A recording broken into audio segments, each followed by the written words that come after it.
Sean bienvenidos a la Semana de Empleabilidad Sin Fronteras y en esta ocasión a la plática que será impartida por el doctor Rutilio Flores Díaz, a quien agradecemos sinceramente su disposición y colaboración con la UPAEP.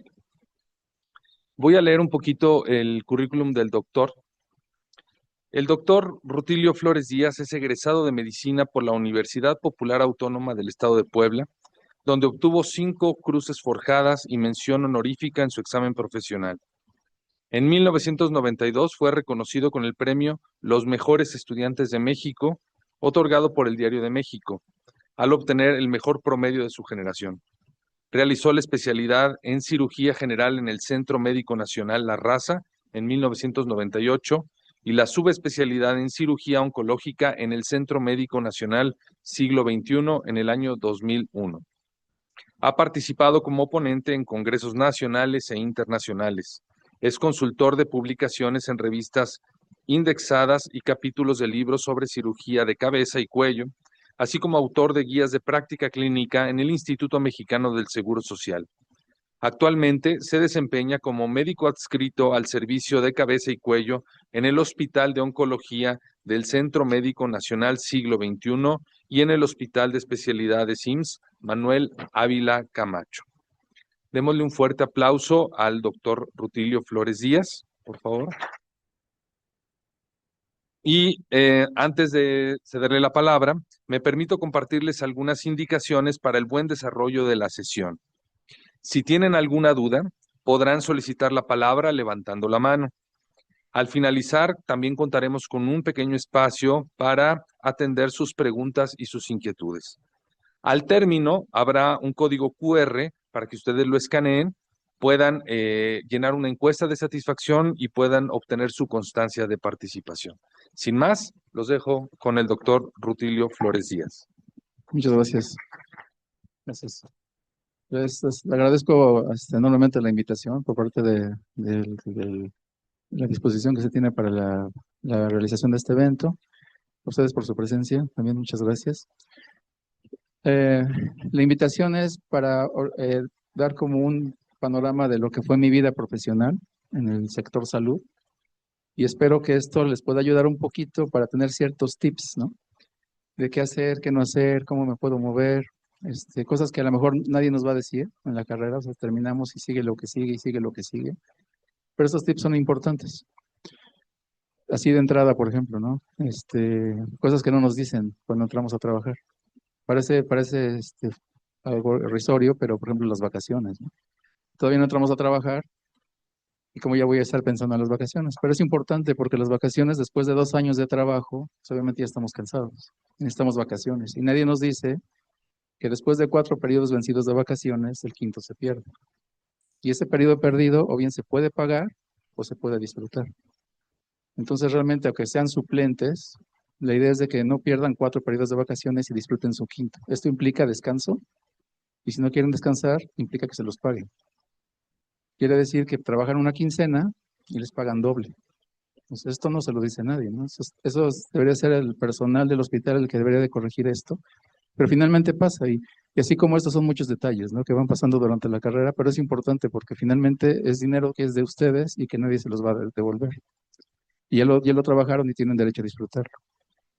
Entonces la idea es tener ciertos tips, ¿no? Para poder abarcar lo que es la carrera de medicina. El título que le puse a la conferencia es Experiencia y compromiso en el cáncer de cabeza y cuello. Pero pueden ponerle cualquier título, ¿no? Experiencia y compromiso en pediatría, en anestesiología, en cirugía pediátrica, en otorrino, se le pueden poner cualquier tema. La idea es de que tenemos que tener cierto compromiso y la experiencia que vayamos teniendo con respecto a la práctica clínica de todos los días. El compromiso va enfocado, obviamente, al paciente, ¿no? Entonces, es válido que tengamos al paciente enfrente y no sepamos qué hacer. Es válido decir, no sé qué hacer. Es válido decir, ¿qué hago con este señor? Es válido decir, no, necesito ayuda. Y para eso, sí es importante saber que no estamos solos, ¿no? Hay médicos compañeros especialistas que nos pueden apoyar en el sentido de resolver los problemas. A lo mejor con un poquito más de experiencia, pero nos pueden resolver el problema con respecto al paciente.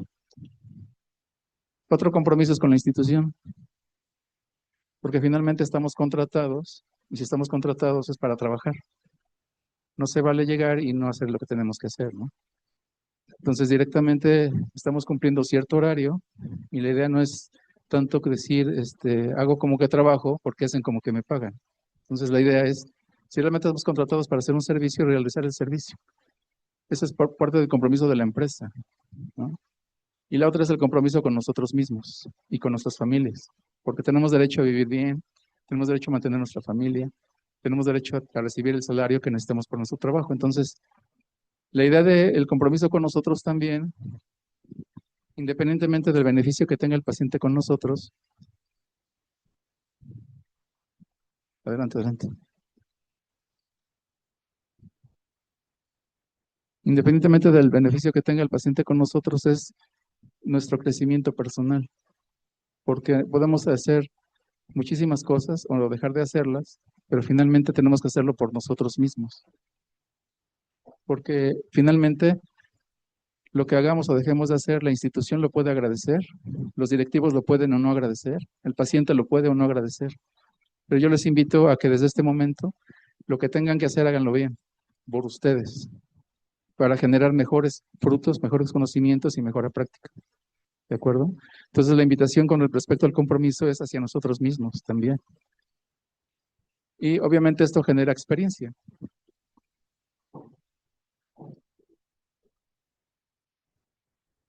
Este es un bosquejo de lo que es, esto no es una práctica de medicina como tal, es prácticamente lo que es la orientación laboral, pero esto es lo que nos lleva a la expertise, ¿no? El proceso de ser expertos y dedicarnos a algo específicamente para ser mejores. Entonces, en la diapositiva es una tiroidectomía total con disección de cuello bilateral radical tipo 3. Entonces, este paciente tiene cáncer de tiroides, se le quitó la tiroides y se le quitaron los ganglios del cuello de forma bilateral. Para ubicarnos, esto es la laringe, tráquea, carótida de un lado, la carótida del otro lado, vena yugular, músculo esternocleidomastoideo. El cuello, y aprovechando la diapositiva, se divide en 5 niveles ganglionares. Submandibular 1, yugular alto 2, yugular medio 3, yugular bajo 4, el posterior es el quinto y el central es el 6. Este nivel central se divide por las arterias y por el hueso yoides en la parte superior. Esto es un nivel central. ¿Qué indicaciones tiene? ¿Cómo se realiza? ¿Por qué se realiza? Todo esto nos va a originar factores pronósticos. Factor pronóstico se aboca a lo que es la calidad de vida, a la sobrevida y a que la enfermedad no tenga recurrencias. Haciendo un poquito de historia, esta es la UPEP hace 30 años. Vean cómo sí ha cambiado muchísimo, ¿no? Nosotros tomábamos clases en estos salones y desde aquí podríamos ver cuando llegaba el profesor por el estacionamiento, que estaba todo totalmente amplio. Para este entonces había 2 grupos de estudiantes, no sé cuántos hay ahorita, la verdad es que se pierde uno con la información que tienen en la UPAEP, pero en ese entonces había 2 grupos de 35 personas. Eso fue la universidad, el internado lo hicimos en el Hospital UPAEP, porque en ese entonces se abrió el área naranja, pensaban que iba a ser un boom, entonces toda la generación se quedó en el Hospital UPAEP. Pero esa es la generación de nosotros, no éramos 25. Son los que terminamos medicina. Y le llamo 24 más 1 porque uno era agregado, ¿no? Este venía de las generaciones de arriba y finalmente se terminó el internado con nosotros. De la generación de 25 hicimos especialidad 21. Y considerando subespecialidad o ramas alternas a lo que era medicina interna, fueron 6. Entonces realmente 4 de nuestros compañeros se quedaron como médicos generales y pese a eso, pues tienen su proyección todavía bastante amplia con respecto a su labor de trabajo. Después de lo que es el internado, viene el servicio social y después viene la residencia. Aquí nos piden hablar un poquito de la inserción profesional y esto empieza directamente desde el primer día que pisas el hospital, ¿de acuerdo? Aquí viene lo que es la oportunidad de posicionamiento. Esta oportunidad de posicionamiento, y les pongo un ejemplo, yo hice el internado en el Hospital de Libres Puebla. En ese entonces era el Hospital de Solidaridad que se acababan de inaugurar. Pero aquí viví muchas cosas, es parte de la experiencia que les venía a platicar, es que Por ejemplo, el médico que era el director del hospital de la clínica, él ponía el bloqueo, volteaba al paciente y hacía la cesárea. Reducía fracturas, interpretaba electrocardiogramas, daba tratamientos de diabéticos, hipertensos, cardiópatas. Entonces es lo que yo le puse a la plática medicina general subespecializada, ¿no?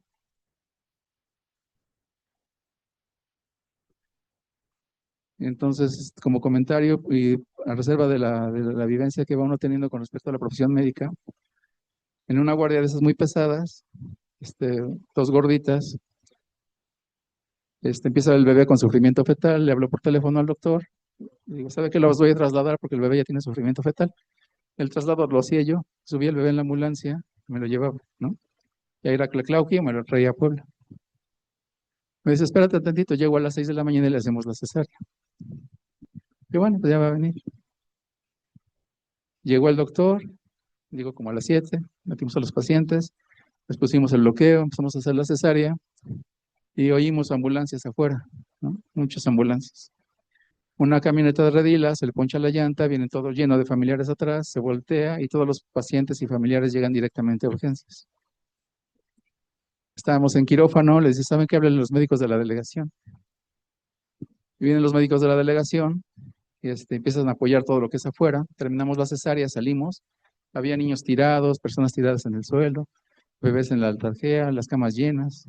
El doctor se fue a los más graves, los sedó, los intubó, les puso aminas y dice, estos dos se van a Puebla. Y mi compañero y yo nos venimos a Puebla en la ambulancia con el ambú y con el suero. Calculábamos el goteo de base a la frecuencia cardíaca. Veíamos que aceleraba la frecuencia cardíaca, aumentábamos goteo, porque venía la sedación con el ambú. Llegamos al hospital universitario. Llegando al hospital universitario, una de las pacientes estaba embarazada. Prácticamente estaba ya a finales de tercer mes. Perdón, ya los últimos meses del embarazo. Llegando al hospital, me dice el médico de urgencias, ¿sabes que la paciente y el bebé están muy mal, se van a morir, mejor llévatelos? Porque el trámite de que se muere un paciente aquí es muy largo para los familiares.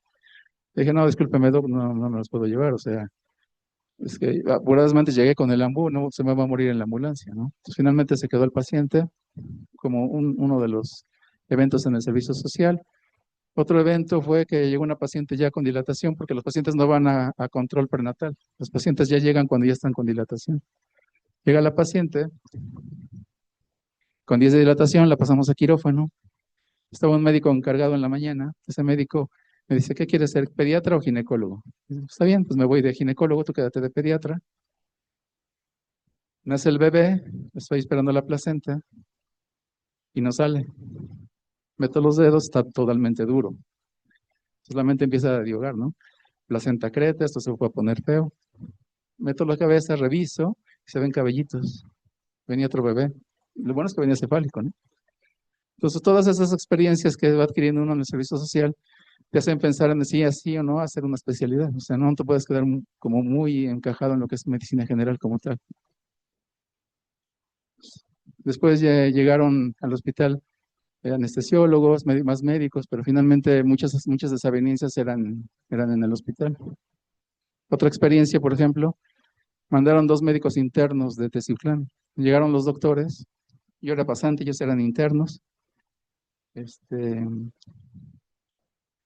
Y el primer comentario que hacen ellos es, nosotros atendemos 50 partos ahí en Teciutlán al mes. Dije, no, pues ya están bien hechos estos cuates, ¿no? Para atender los partos. Una guardia a las 2 de la mañana me tocan. El doctor no puede ir a ver al doctor, lleva 2 horas con el parto. Llego y le había hecho 12 episiotomías, o sea, de los 2 lados tenía un boquete como del tamaño del universo. Y lo que tenía el bebé es que estaba chueco. Al meter la cabecita, las fontanelas estaban dirigidas al revés. Volteamos al bebé y sale. Entonces, de verdad es que la experiencia que se va teniendo con respecto a la práctica clínica es importante y pues nos aboca, ¿no? El seguir haciendo o seguirnos especializando. El currículum es el desempeño en el hospital, sí, pero como vamos a ver posteriormente, también importa mucho lo que es el promedio, porque finalmente muchas plazas o muchas selecciones que se hacen es en base a los promedios.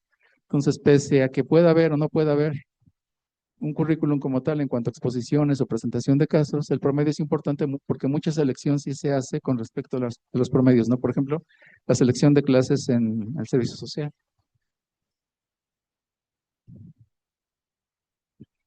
La otra situación es trabajar en equipo. Parece chiste, pero es anécdota, ¿no? En el hospital se hacen cirugías complejas, que son cirugías de base de cráneo. Estas cirugías tienen que ver con neurocirugía, con otorrino, con cirugía maxilofacial, cirugía plástica,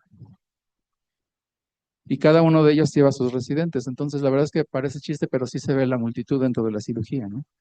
Y aquí no estamos incluyendo servicios como anestesia, medicina interna, nutrición, foniatría, terapia intensiva, patología, que realmente eso impacta porque somos patólogo dependientes, dependemos mucho del diagnóstico para poder ofrecer el mejor pronóstico al paciente. Entonces, para poder ofrecer estos tipos de cirugías, hay sesiones conjuntas. En esas sesiones conjuntas, el objetivo es apresurar el movimiento del paciente para mejorar o hacer prontos lo que es el tratamiento y ofrecer el mejor tratamiento a los pacientes, ¿no? Estos son datos que me pareció importante comentarles. Esto es una variedad rápida de lo que encontré en Internet, pero por ejemplo, para el 2022, los egresados titulados por parte de la UPAEP fueron 291. Aquí hay que destacar que es diferente egresado, graduado y titulado. Aquí la situación son egresados y titulados, porque pueden egresar, pero no hacer el trámite de graduación o no tener el título como tal. Entonces, en cuanto a número, en UPAEP 2022, 291.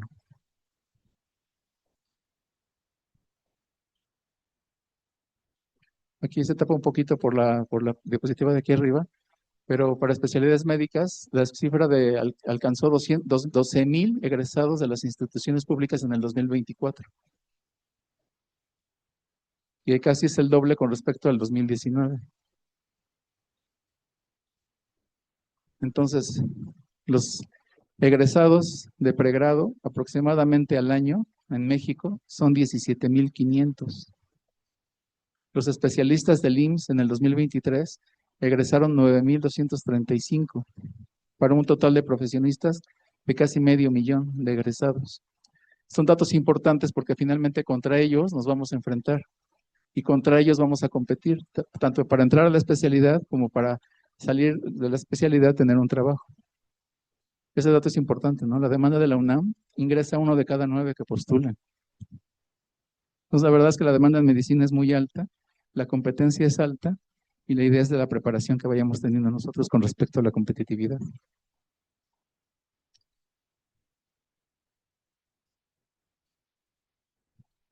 Este es un poquito más local. Esta es la UAP. Entonces, en la UAP Generación 2020-2025 se graduaron 318 estudiantes de medicina. En el ciclo 24-25 se reportan 500 egresados en la Escuela de Medicina.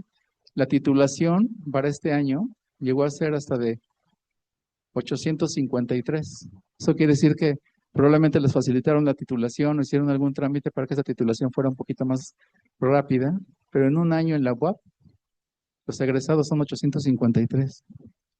Si esto lo unamos UTLA, UPAEP, Anáhuac, VP, ¿no? Entonces todos ellos son competencia para nosotros, tanto en la práctica privada como en las plazas que podemos encontrar a nivel de hospitales de gobierno, ¿no? Con respecto al ENARE, el examen para la aplicación de residencias médicas, este año, que fue del 23 al 25 de septiembre, aplicaron cerca de 50,000 médicos para un total de 18,500 plazas. Entonces, ¿qué pasa con esos 31,975 restantes?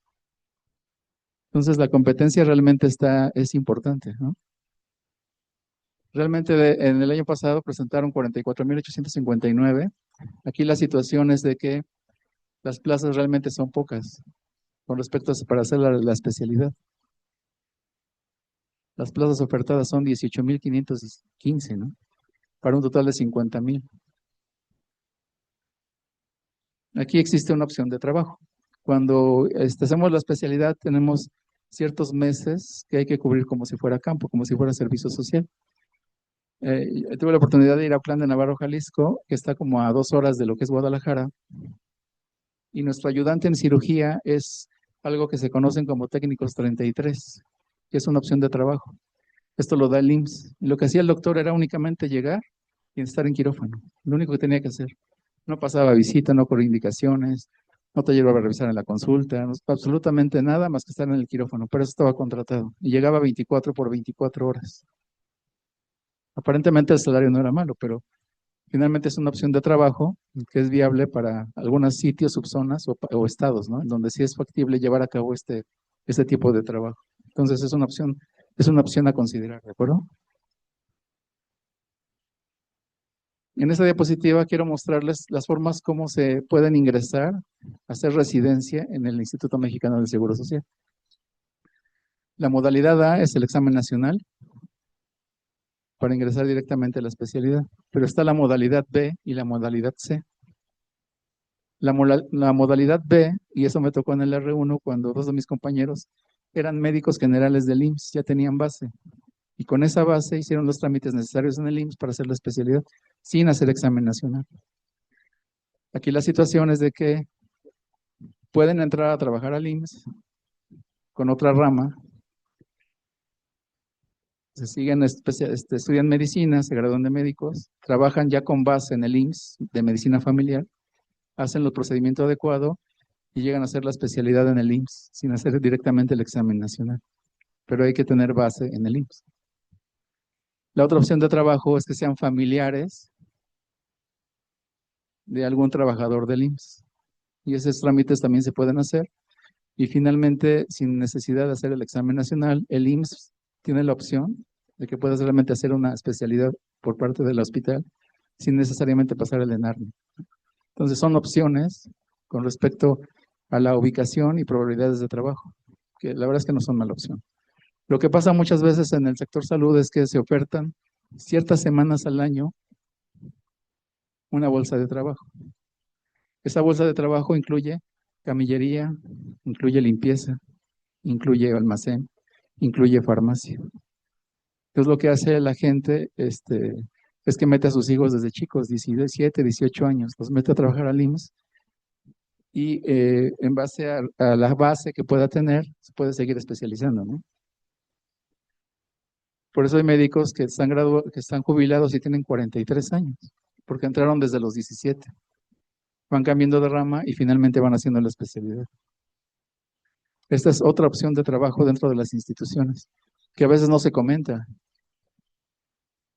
¿De qué depende de la bolsa de trabajo del hospital? ¿En dónde se ve eso? En las delegaciones. ¿De qué delegación estamos hablando? Depende del estado y depende de la necesidad que tenga la unidad para poder ofrecer este tipo de plazas, ¿no?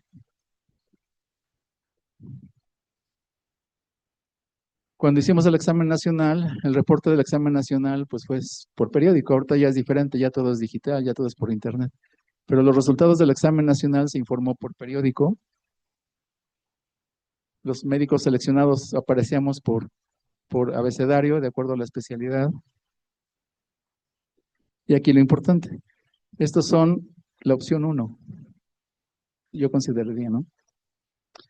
Que es salubridad, ISSSTE, IMSS, el departamento, que es una muy buena opción, sobre todo los quirúrgicos, y el Pemex, ¿no? Obviamente. Estos serían hospitales nivel 1. Aquí vienen los datos de los hospitales y las direcciones donde tenían que entregar los datos. Esta sería la opción A. Pero siempre hay que tener en cuenta la opción B. ¿Por qué hay opción B? Porque si en el IMSS, vamos a poner un ejemplo burdo, ahorita en oncología aceptaron 8 residentes. Si aplican 20, 12 quedan volando. Mi esposa hizo pediatría en el Hospital Nacional de Pediatría, en el IMAN. Aceptaban 28 residentes R1. Llegaron a aplicar 60. Es decir, pasaron el examen nacional, llegan al hospital sede y está la opción de que no te puedas quedar, ¿no? Entonces hay que tener opción B.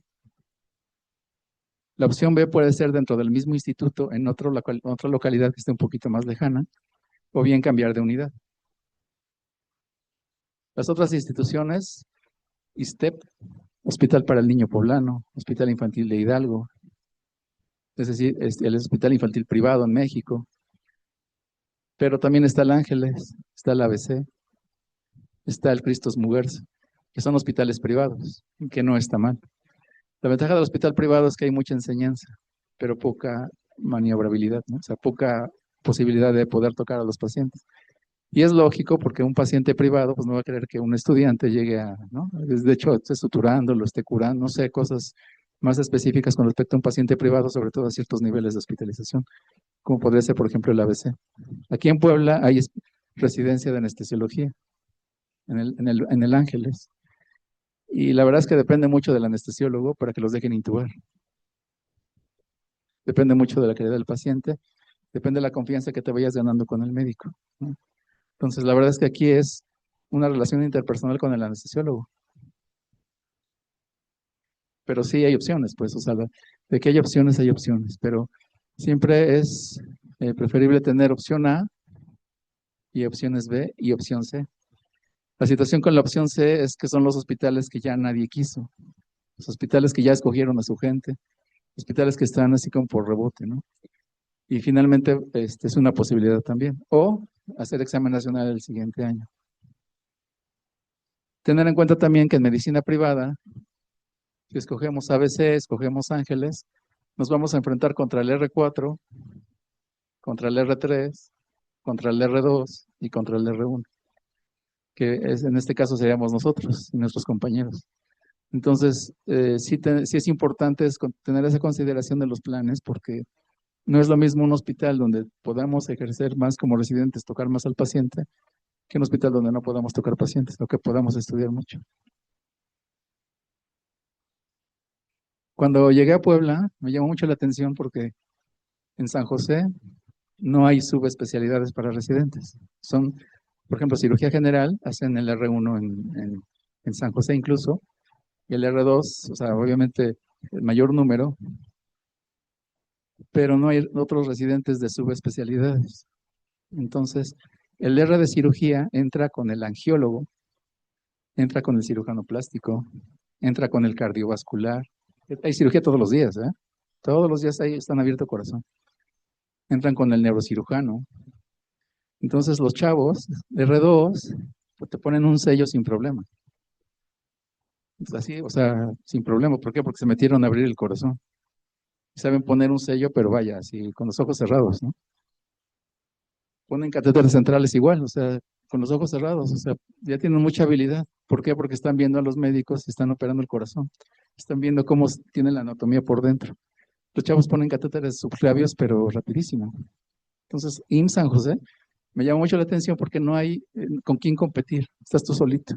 Y entras con el cardiotorácico, entras con el angiólogo. Entraban con nosotros, ¿no? Entonces, por ejemplo, se me hace muy buena opción San José para cirugía general, ¿sabes cómo? Y aparte tienen su servicio de cirugía general, o sea, gastrocirugía, ¿no? Que operan colon, estómago. Muchos residentes de Puebla van a hacer onco a México al siglo XXI, muchos. Pero muchos se derivan a coloprocto. ¿Por qué? No sé. Les llama mucho la atención. La mayoría se egresan, o se van a onco o se van a coloprocto. Y después regresan y ahora están trabajando en el hospital. ¿Por qué? Porque se liberan plazas, se liberan vacantes y tienen la opción, ¿no? De poder trabajar incluso en el mismo hospital. Entonces, sí es importante que desde ahorita identifiquen su sede y su subsede. Dentro de las mismas sedes hay problemas o hay competencia. Ahorita lo vamos a ver. Este es el listado. Me llamaba la atención, por ejemplo, que decía que había 50,000 inscritos, ¿no? Para este examen del 2025. Vean cómo aquí había 70,000, aquí había 90,230, 90,121. O sea, son muchísimos médicos. Dicen 50,000, pero bueno, ya esto es cuando yo salí. Había casi 100,000 médicos presentando el examen nacional. Entonces, sí, la idea de esto es que nos enfoquemos propiamente a lo que realmente sí vale la pena estudiar y no perdamos el tiempo en cosas que no tienen, vaya, utilidad clínica, ¿no? Por ejemplo, no sé, yo me acuerdo aquí había el médico que nos enseñaba anatomía, se sabía el Quirós de memoria y quería que nos aprendiéramos el Quirós de memoria. Bueno, o sea, estaba complicado. No sé cuánto te tardas en estudiar el temporal, pero no lo volví a utilizar nunca, ¿no? Y el temporal así como que hoyito por acá, salida por acá, entrada por aquí. Y la verdad es que no lo vuelves a ocupar, ¿no? Entonces, la verdad es que hay que enfocarnos a estudiar lo que es decir, realmente nos puede servir lo que nos gusta, para que tengamos utilidad y podamos aprovecharlo. Entonces, cuando llegué al servicio social, muchos médicos que trabajaban en la delegación habían hecho su servicio social ahí. Por alguna situación les llamó la atención, ven la oportunidad de trabajo y se quedan a trabajar ahí, pero finalmente son administrativos, no ejercen como tal la profesión, ¿no? Y se quedan ahí, se eternizan y ahí se quedan haciendo administración. Es una opción de trabajo, a alguien le puede gustar, se puede acomodar, ¿no? Vaya, son opciones. Pero finalmente sí, había unos que habían presentado hasta 7 veces el examen nacional y seguían en la delegación. Entonces, la idea de aquí es estudiar lo que realmente nos guste, estudiarlo bien, entenderlo, porque finalmente eso es lo que nos va a dar la pauta, ¿no? Para poder solucionar los problemas, tanto en la vida profesional como para pasar este tipo de exámenes. Entonces, las plazas nacionales, las plazas a nivel nacional para la ENARM aumentaron a 18,515. Esta página, las plazas de entrada directa, que se llama CIFRIS, es donde vienen totalmente las plazas con respecto al Instituto Mexicano del Seguro Social. Debe haber para el ISSSTE, debe haber para salubridad. Tener en cuenta los puntajes, ¿no? O sea, para puntajes altos, cuidado con otorrino, ¿eh? Son las más competidas. La doctora que va para otorrino. Oftalmo, pareciera que no, pero sí, ¿no? Pero son las más competidas con respecto a los puntajes más difíciles. De ahí las de medicina interna, cirugía general y pediatría. ¿Qué quiere decir con esto? Que egresan 17,500 médicos al año de medicina que buscan ser especialidad potencialmente. Hay pocas plazas y que el puntaje sí es importante para la selección. Porque si no pasas este puntaje, te catalogan a otras especialidades que a lo mejor no te gustan o no quieres, ¿no? La más frecuente es urgencias médico-quirúrgicas. Entonces, la verdad es que sí y no, porque entras a médico-quirúrgicas y la opción es brincar después a terapia intensiva. Pero te quedas, si te gusta eso, pues adelante, ¿no? Pero finalmente sí tienes que tener en claro qué es lo que sí quieres y qué es lo que no quieres.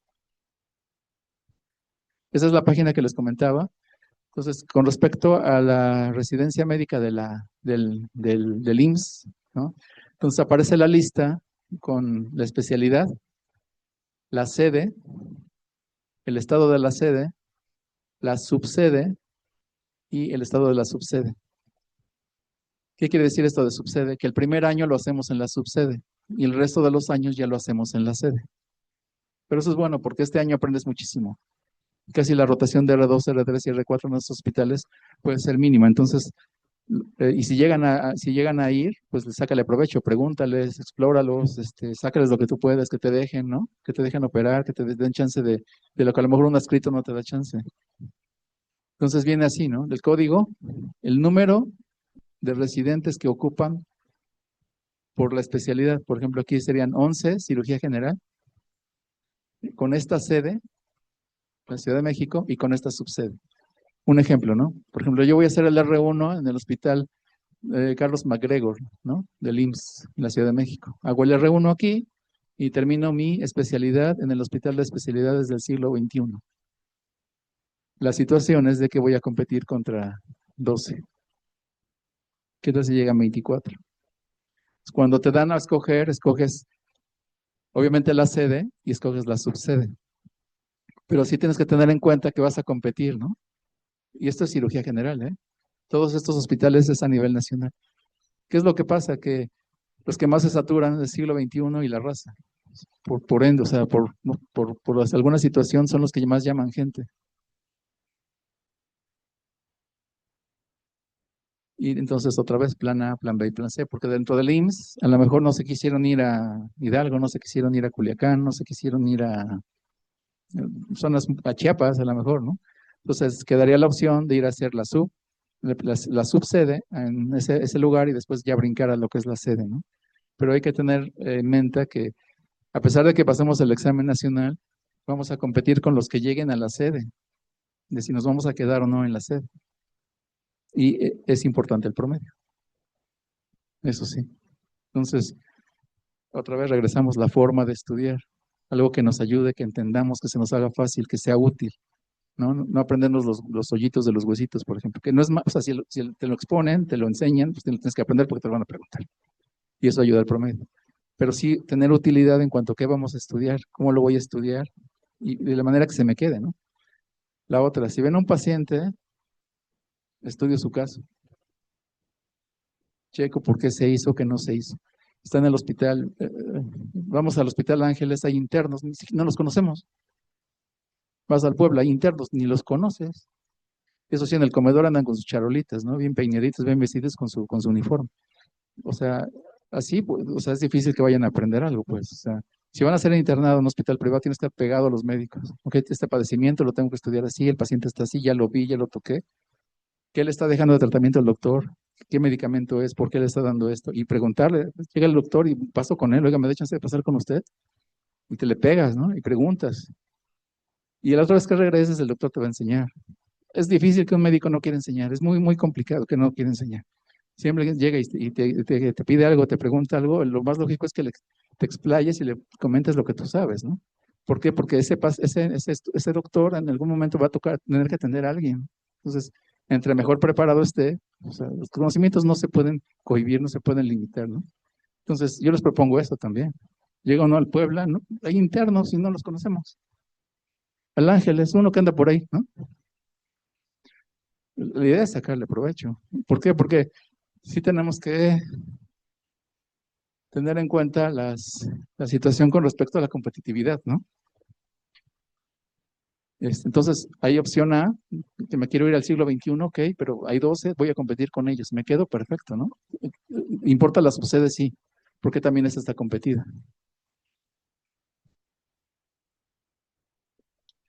El número de especialistas en el IMSS incrementó el 30% y ahorita hay médicos especialistas en el IMSS, 48,537. Ayer salió la noticia, ¿no? Que la presidenta dice que aumentaron o contrataron 14,000 plazas este año. Esto elevaría el número, que sí hacen falta especialistas, sí hacen falta manos, sí hacen falta gente para poder atender a tanta población. Definitivamente sí. Pero otra vez regresamos, ¿no? 50,000 aplicaron examen nacional y nada más aceptan cerca de 18,000. Regresando a lo que es los contratos especiales por delegación, que les comentaba el técnico 33, depende mucho del estado y depende mucho del ámbito rural y qué hospitales hay en el ámbito rural. Si en un hospital sí hay considerada la cirugía, obviamente necesitan ayudantes. Entonces van a contratar técnicos para ayudarte, ¿no? La desventaja tú como cirujano, llegas a un hospital donde el chavo es médico general y a lo mejor le cuesta trabajo anudarse, ¿no? O no te ayuda bien. Entonces tienes que empezar a enseñarle desde cómo agarrar las pinzas, cómo se pinza, cómo se maneja, cómo se anuda. Y eso viene desde el internado. Sí, es imposible que un R3 de cirugía que llegó de Guadalajara a San José no se sabía amarrar. Nos tardamos en la cirugía porque te daba miedo cómo se amarraba el cuate. O sea, no es posible. Si eso lo pueden ir haciendo desde el internado. Entonces entran a cirugía, se roban las sedas, ¿no? Las sedas que quedan de la cirugía se las llevan y me pongo a hacer nudos. Otorrino hace muchos nudos, pero con pinzas, porque ellos trabajan como en la fosa nasal, como se acomodan a manejar diferente, ¿no? Pero finalmente todo lo que puedan aprender ahorita es excelente, pues. Entonces, opción técnico 33.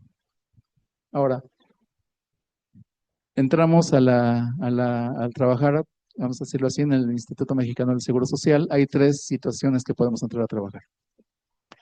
08, que es como eventual, cubro vacaciones, pero cubro vacaciones del de la mañana, el que está en gineco, el que está en mama, el que está en cabeza y cuello, el que está en colon. Cubro vacaciones en la tarde y cubro vacaciones en la noche. Entonces, no tengo horario fijo. Lo que me interesa a mí es que cada quincena tenga contrato, para que cada quincena me paguen. Ese es el 08. Desventajas del 08 es que, ¿sabes qué? Hay una sala disponible, que vaya el 08, ¿no? o sea que es el móvil, pues, ¿no? Va a haber cirugía el sábado, del 08 va a tener que ir a hacer la cirugía el sábado. Va a haber esta oportunidad de operar el domingo. Mi rey, te toca venirte a operar el domingo, porque es 08, ¿no? El que sigue es el 02. El 02 tiene contratos como que de más tiempo, ¿no? 6 meses, un año. El doctor se fue de permiso, pidió licencia, está en un curso, está libre de la plaza de 6 meses. Viene el contrato por el 02. Ya es más fijo, porque el doctor se va en la mañana, lo cubro 6 meses en la mañana. Se fue el de la tarde, lo cubro 6 meses en la tarde. Entonces, ya no es tan movible, ¿no? Y la paga ya es más continua porque ya está el contrato por todo el tiempo. Desventajas es que si pasas de 02 a 08, te dejan de pagar 3 quincenas. Que cuando te dan la base te recuperan todo ese dinero, te lo devuelven, pues, pero finalmente si estás dependiendo de esa quincena, entonces sí, ver con personal que si realmente va a pasar esto, pues te puede ajustar. Y la base, ¿no? Que es lo ideal, ¿no? Ya te estás fijo, tienes una plaza, tienes tu lugar, nadie te va a quitar, puedes pelear tu base el día que tú quieras, ¿sabe qué? Me toca esta base, tengo este horario y me quedo aquí, ¿no? Ahora tu jefe te dice, ¿sabes qué? Te necesito aquí, te necesito allá, vamos a mover. Pues, ok, si estás de acuerdo, tú puedes mover, pero si no, tienes tu base fija, ¿no? ¿Qué implica esto? Que tienes prestaciones, crédito de auto, crédito hipotecario, ¿no?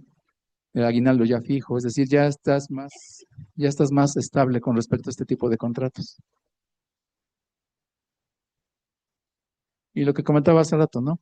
Con respecto a la institución, puedes entrar, por ejemplo, de camillero, en almacén, en farmacia, estudias medicina, metes tu cambio de rama y eres médico, entonces te cambian a la medicina, entonces mejora tu salario, mejora tu estatus, pero ya con la base del IMSS.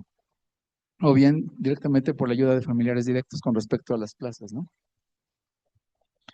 Yo tuve la oportunidad de hacer el R1 en el Hospital General 25. Este es el nuevo, el anterior se cayó. Pero ese hospital era un tercer nivel. Tenía 10 quirófanos, terapia intensiva, NPT, una sala de choque impresionante. Yo creo que cabían 50 camillas de un lado, 50 camillas del otro lado, un área de choque, más sillas, más cartones. Eso es real, o sea, hay camillas, pero los pacientes que no caben van a silla y van al cartón. Y hay especialistas médico-quirúrgicas, hay residencia médico-quirúrgica. Y lo que hacen es dolor abdominal, interconsulta cirugía, ¿no? Dolor abdominal, interconsulta, era una locura, o sea, ¿no?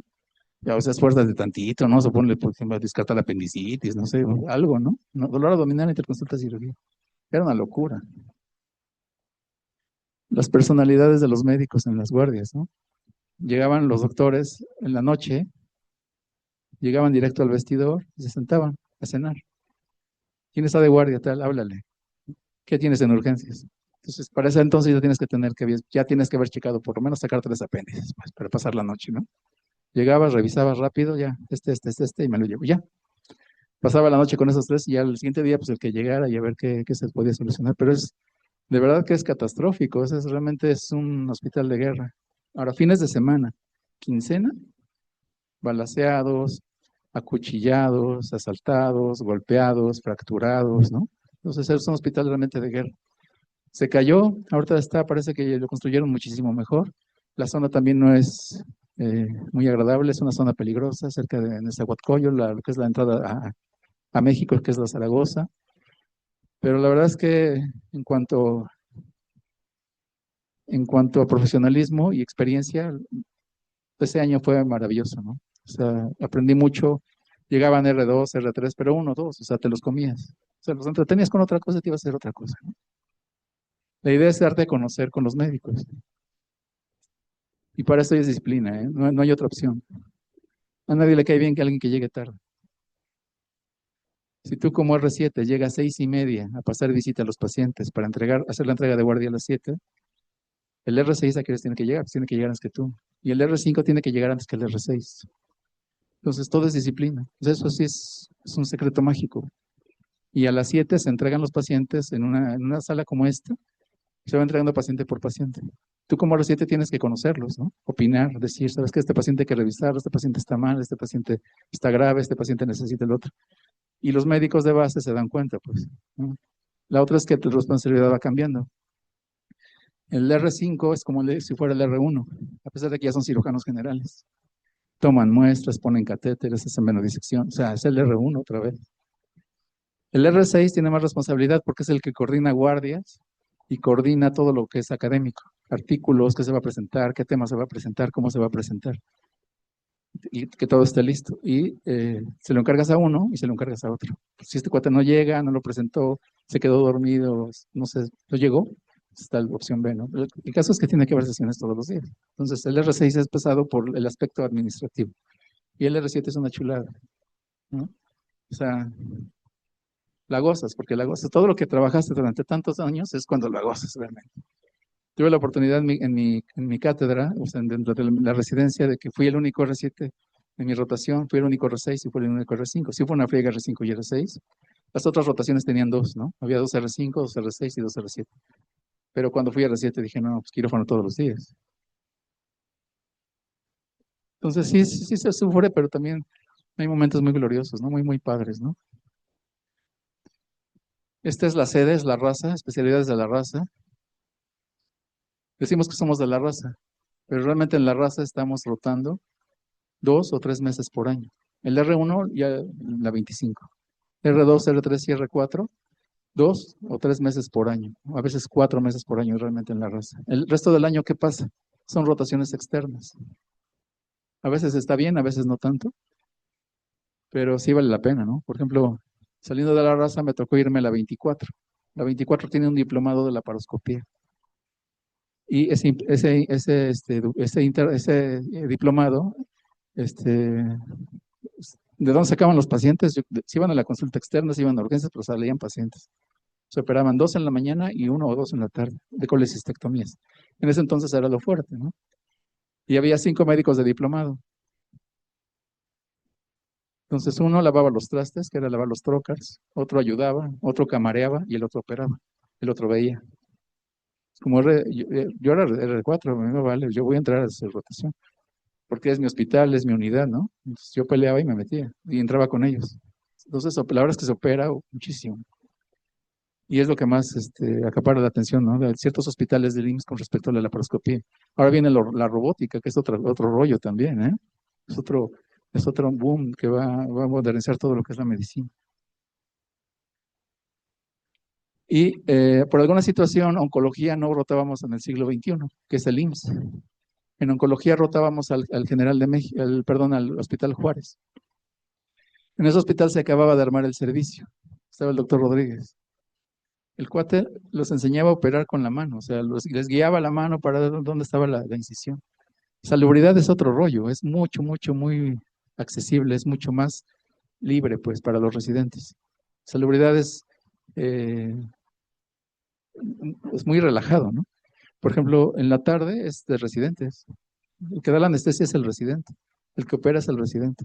Obviamente tiene autorización de los jefes de servicio. La ventaja de salubridad, ¿no? Tienen como más manos libres los chavos.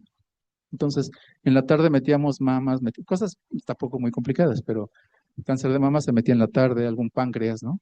Pero páncreas, el vaso, perdón. Cosas que no tan complicadas y que tuvieran, se pudiera hacer con respecto a residentes, salubridad es una chulada también.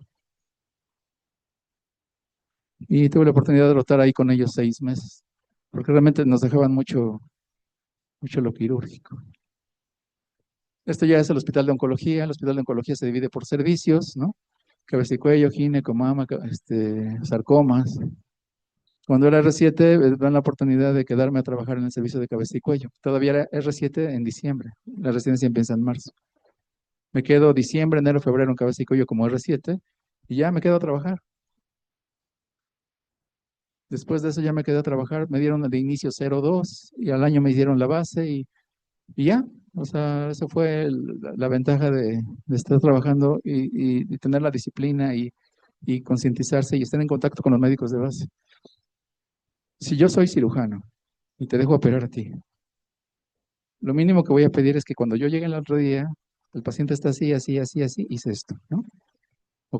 La siguiente cirugía te la voy a volver a dejar, pero gánatela, quítame la cirugía.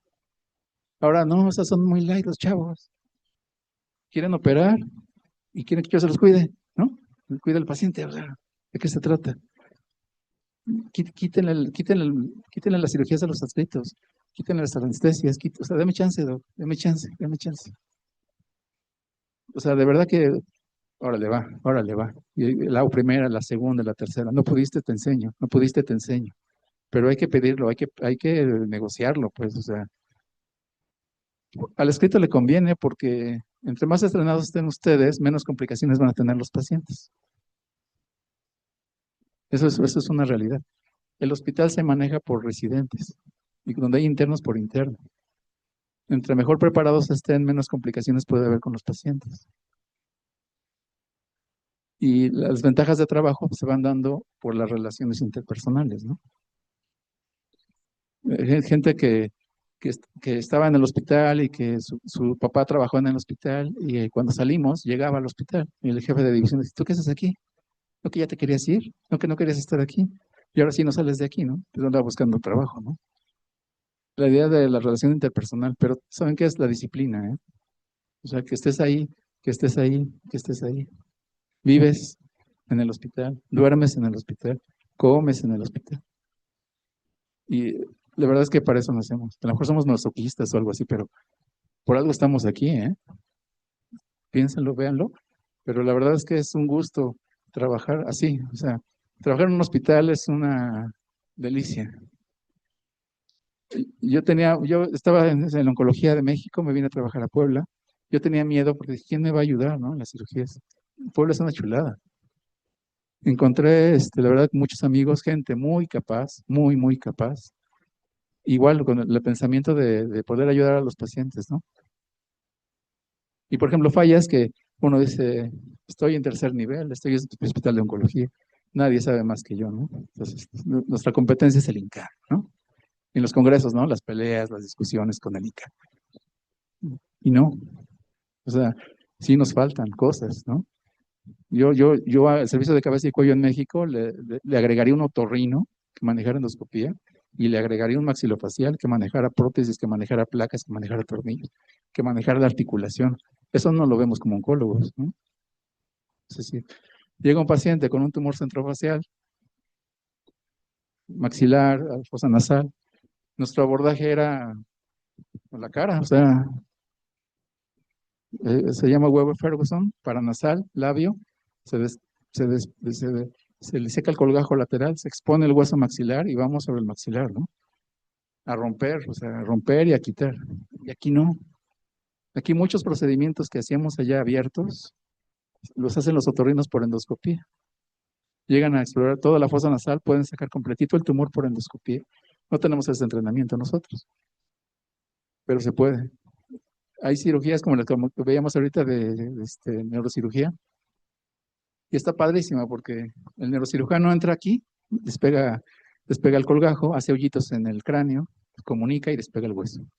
Está el cerebro, lo retrae para no lastimar. Otorrino entra por abajo y sin miedo quita lo que está el tumor en todo el etmoides, ¿no? Y se acabó, ¿no? Sangrados y eso entrábamos nosotros aquí a controlar el sangrado del cuello, por ejemplo, la carótida, o que el tumor se metiera a órbita, ¿no? Se metiera al maxilar, entonces ya entrábamos nosotros y hacer ahora sí la resección completa. Pero la verdad es que es padrísimo trabajar en equipo. Entonces, muchas cosas que pensamos que están muy bien allá, se complementa pues con otros servicios, ¿no? Entonces, donde estén, la verdad es que le pueden sacar mucho provecho, mucho, mucho provecho. Muchos médicos de otorrino que están aquí estuvieron allá en México en especialidades. De hecho, llego aquí y me lo encuentro, ¿no? Y ya son médicos de base, ya son médicos adscritos y manejan muy bien la base de cráneo. Entonces, donde estemos es importante, pues. Este fue el servicio de cabeza y cuello cuando yo salí. El servicio de cabeza y cuello durante la residencia eran 7 médicos. El que menos antigüedad tenía era 20 años. Y la mayoría de ellos habían ido a Europa a hacer algún tipo de curso, ¿no? El doctor Gallegos había hecho laringe, se fue a Francia, ¿no?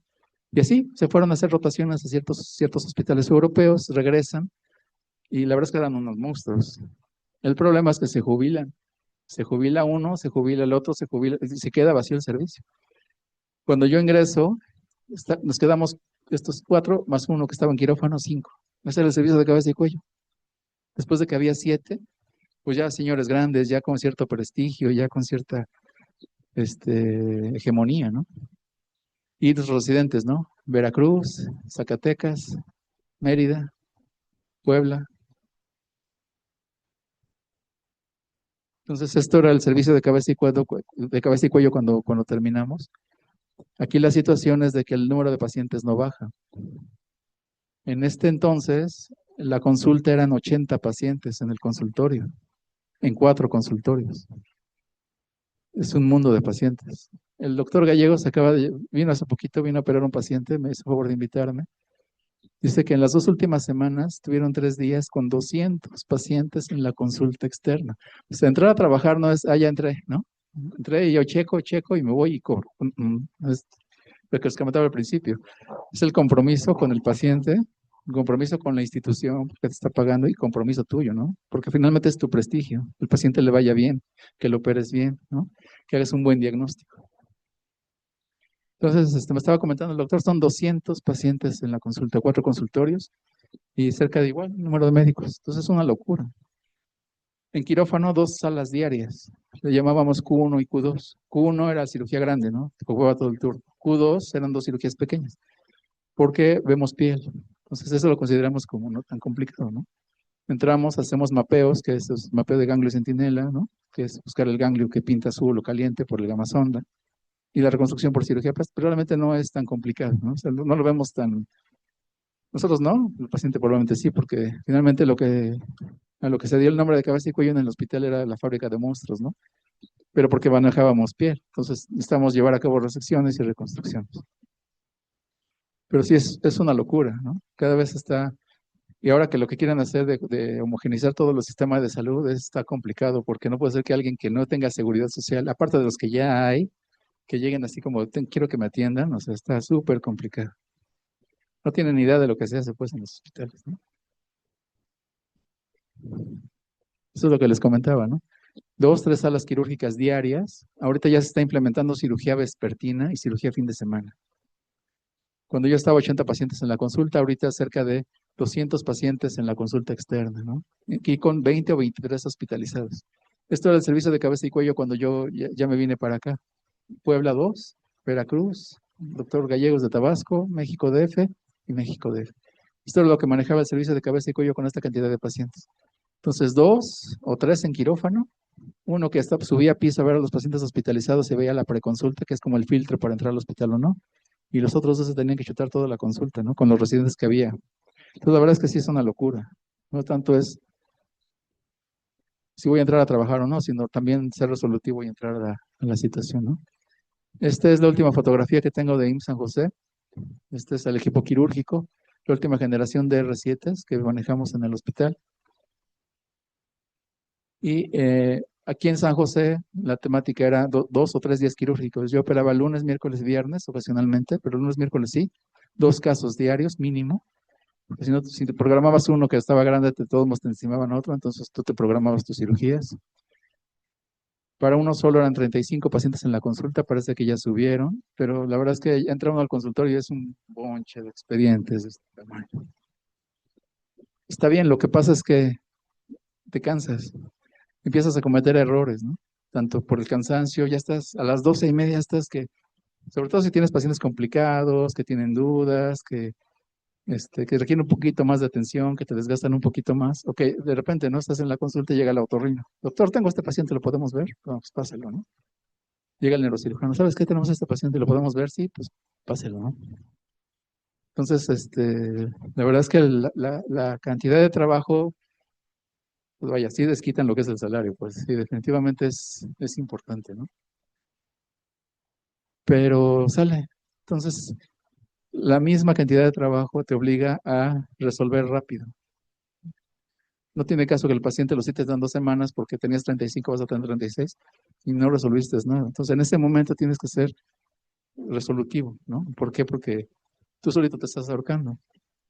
Al mismo tiempo, la cirugía, hacerla bien. ¿Para qué? Para disminuir el número de hospitalizados. Operamos mucho tiroides, ¿no? Entonces, la carga era hipotiroidismo, ¿no? El calcio salía bajito, ¿no? Ahí se quedaba un día más y otro día más y otro día. Entonces, en lugar de tener 5 o 6 pacientes, tenías 8, 10, ¿no? Antes manejábamos los abscesos de cuello. Llegaba todo lo de cabeza y cuello, lo mandaban a San José del IMSS. Y se eternizaban los pacientes 15, 20 días, ¿no? Así, luego se iban a mediastino, entonces tenías que abrir el tórax, drenar el... O sea, era Ahorita afortunadamente ya se cambió como patología benigna, ya lo va a estar manejando otorrino o cirugía maxilofacial. Pero sí, realmente la carga de trabajo es bastante.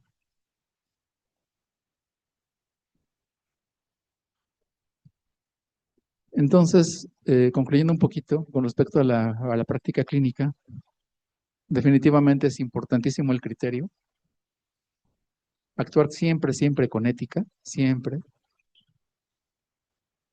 porque es parte de nuestro distintivo, pues es parte de nuestro eh, pues ahora sí, de lo que vamos a representar propiamente en lo que es la medicina privada en la postre, ¿no?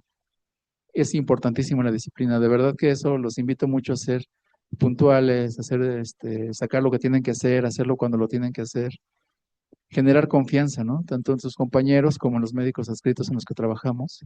Y todo esto tiene que ver con el conocimiento. No, no hay otra opción, pues, no hay otra opción.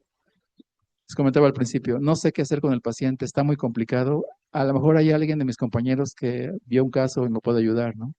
Sabes que tengo este paciente, como ves, tiene esto, sí, ¿no? Hacemos esto, hacemos sesiones conjuntas, mandamos, incluso valoraciones a México. Entonces, es válido decir, no sé, hay alguien que a lo mejor sí sabe, ¿no? De los compañeros, consultarlo, ¿no? O hacemos una sesión conjunta y entre todos tomamos una resolución. Pero la idea es de que conforme la práctica, conforme vemos más pacientes, conforme atendemos mejor, entonces nuestro expertise va siendo un poquito mayor. Y a lo mejor el que viene a consultarte a ti es tu compañero, ¿no? Que viene a decirte, oiga, ¿qué hacemos con esto? Y era seguido que pasara porque estando en México estuve 11 años trabajando en el hospital de oncología, 11 años de generaciones que pasaron como residentes. Cuando vengo a Puebla, muchos de los médicos que pasaron como residentes estaban ya trabajando aquí de base. Entonces, caí sobre blandito, pues. Los conocía desde residentes, ¿no? Y de cierta forma, pues también me tenían cierto respeto, que después me lo quitaron, pero bueno, así son estos muchachos. No, no es cierto, nos llevamos muy bien, la verdad es que hacemos un buen equipo. Y bueno, esta sería así como la información básica. La recomendación es esa, ¿no? Seguirse preparando, hacerlo inteligentemente, o sea, realmente ocuparlo. El paciente es el libro, entonces es el que nos va directamente a enseñar y vamos a aprender directamente de él. Pegarse a los médicos, o sea, realmente estar ahí, o sea, aprender, aprender, aprender, absorber, no por el paciente se los puede agradecer o no, no por la institución, se lo puede agradecer o no, los directivos lo pueden agradecer o no por mí, ¿no? Quiero ser mejor, quiero aprender hacer las cosas más fáciles, quiero aprender a tener menos complicaciones, en conclusión, quiero ser mejor yo. Parece muy egoísta, pero es la realidad. La pregunta final con las que yo les quisiera comentar es, por ejemplo, ahorita pues, están chavos, pues están terminando la ilusión de la carrera de medicina. Y esto no es para ponerlos tristes ni nada, es una realidad que tenemos que vivir.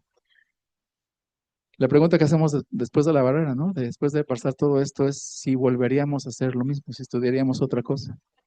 Y va relacionada, por ejemplo, no sé, compañeros de la secundaria, de la prepa que estudiaron otra cosa, empiezan a trabajar después de los 22, 23 años, ¿no? Ya terminaste de titular, ¿no?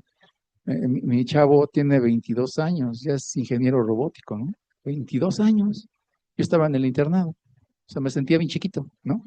Me sentía un niño ahí en el hospital, ¿no? Corriendo con mi estetoscopio jugando a ser doctor. Porque realmente, cuando ya realmente somos médicos es cuando nos enfrentamos nosotros solitos con el paciente y la responsabilidad del paciente es de nosotros. Es cuando ya realmente maduramos lo que es la medicina. Mientras, pues está como que, ¿no? En el ámbito, ¿no? O sea, lo puede ver uno, lo puede ver el otro, así como que no es mi responsabilidad, le doy la vuelta. Pero cuando ya realmente el paciente está frente a ti y la responsabilidad es tuya, es cuando realmente aprendemos la medicina, ¿no? Y cuando realmente la curva de aprendizaje empieza a valer, ¿no? No, no es lo mismo operar uno o dos Whipples al año que al que opera 30. Entonces, aparte de que tenemos que ser como precisos, sí lo útil sería enfocarnos a un área, ¿no? O sea, no dejarlo así como a la deriva, sino que sí ver qué realmente nos gusta y como irse perfilando en ese sentido, porque sí es importante esos esfuerzos que hacemos dirigirlos, ¿no? Hacer una dirección. apropiada. Opciones de trabajo se dan, sí, sí hay. Así como está el IMSS, semanas de que se abre la bolsa de trabajo, también debe ser del ISSSTE, de salubridad. Cuando terminamos la especialidad en el IMSS, en marzo, hay una semana donde se abre la bolsa de trabajo. Y así como está la lista. Puede ser el norte, puede ser el sur, puede ser el centro. ¿Quién escoge primero? Va por promedio. Entonces yo me quiero quedar en el DF, en tal hospital. Hay 6 lugares. ¿Quién escoge primero? Va por promedio. Me quiero regresar a Puebla. Hay plazas. Hubo generaciones, de verdad que hubo generaciones de cirugía oncológica que abrieron plazas en Querétaro con base directa. Lo que no tenías que hacer era aceptar la plaza, llegabas a Querétaro y ya no tienes que hacer 08, ya no tienes que hacer 02, ya tienes tu base directa, ¿no? Entonces, son oportunidades que se dan, ¿no? Todos los vamos a tener, ¿eh? Todos los vamos a tener, pero sí hay que estar lo mejor preparado posible. La otra es sí apalabrarse en el hospital, ¿no? Oiga, pues, ¿sabe qué? Me interesa estar aquí, soy fulano de tal, vengo de tal hospital, sí me interesa trabajar aquí. Ok, sí, tenemos lugar 20, ¿no? El jefe de servicio, por ejemplo, ¿no? Pero vaya, todo es comunicación, todo es comunicación. Y la verdad es que yo los exhorto ahorita, por ejemplo, a hacer la mejor versión de ustedes mismos, ¿no? No dejar pasar las cosas, hacer lo que tienen que hacer, hacerlo bien, porque finalmente es lo que va a dictaminar la pauta para ser mejores, porque hay mucha competencia. ¿Están de acuerdo? No sé si tengan alguna pregunta, con todo gusto. Si alguien tiene alguna duda, puede levantar su mano. Por ahí hay un micrófono para que aprovechen la presencia del doctor y le puedan hacer alguna pregunta. Allá tenemos una pregunta.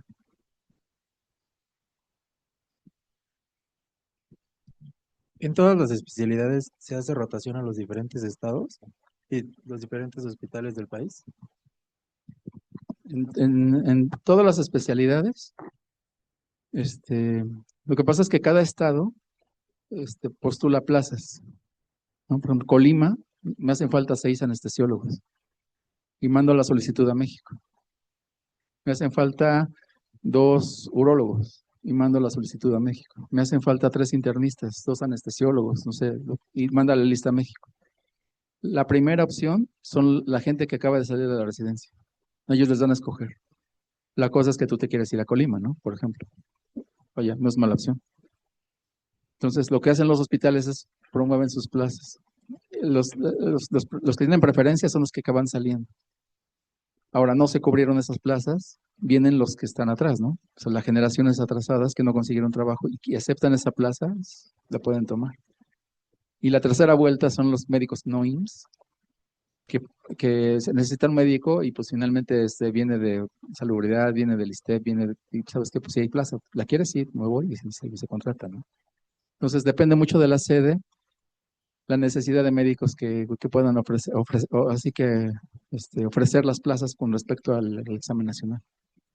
Igual pasa para el examen nacional. Cuando quieres entrar a la sede, subsede, se ofertan las plazas, pero no caben todos, ¿no? Entonces, sí es bueno tener opción A, opción B y opción C. Y enterarte, pues, ¿no? ¿Qué hospitales hay? ¿Qué opciones tengo, no? Urgencias médico-quirúrgicas, fíjate que dentro de todo, es como más móvil, ¿no? Como que no es tan complicado. Lo que sí que también la demanda de las otras especialidades recaen sobre urgencias médico-quirúrgicas. Pero hay la opción de que termines urgencias, te vayas a terapia intensiva. Y ese es médico internista. Sí, es que no se habla tampoco de la inversión que se tiene que hacer para cuando estás en la especialidad. En la especialidad te pagan, no es mucho. Te pagan, no sé, ahorita creo que están en promedio entre 7 y 8 mil pesos, ¿no? Quincenales, son cerca de 14, 16 al mes. Pero con eso tienes que mantener casa, ¿no? Luz, agua, internet, celulares, ropa, comida, o sea, tienes que habituarte. Depende mucho la sede, donde quieras estar. Sí, sí hay un pago, pues, como tal, como residente te pagan. Sí, pero sí hay que vivir Eh, en otros lados y sí, es muchísimo más sí, tienes que, complicado. sí, sí, tienes que habituarte, pues. Y algunos residentes ya no terminan porque ya no les alcanza. Es muy variable. Les comentaba que yo tuve dos compañeros que eran médicos de base y uno de ellos ya tenía como 43 años. Tenía 5 hijos. ¿Sabes qué hacía? Su quincena se la dejaba a la esposa. Él se iba con lo del camión. Pues 5 hijos. O sea, el que recibía su salario, pues, ¿no? Y entonces, ¿qué hacía? Pues desayunaba en el hospital, comía en el hospital y cenaba en el hospital, ¿no? Y dormía, pues, donde había un espacio. Entonces ya todo el mundo lo conocía, ¿no? Y roncaba horrible. Entonces todo lo bateabas. No, vete para allá, ¿no? Pues son situaciones que viven, ¿no? Te toca vivir, pues. Pero eso es más loable, ¿no? Que alguien que se le facilita todo, ¿no? ¿No? Vaya, el esfuerzo vale la pena. ¿Alguna otra duda de alguien? Bueno, pues queremos darle gracias al doctor Rutilio Flores Díaz por su participación en la plática, experiencia y compromiso en cáncer de cabeza y cuello durante el evento Empleabilidad sin Fronteras del periodo primavera 2026, a nombre de la maestra Gesael García Flores, jefa de egresados y relaciones interinstitucionales, y de la maestra Yasmín Álvarez Salgado, directora de programas internacionales. Démosle un aplauso al doctor Rutilio y agradecemos su participación. Muchas gracias. Gracias.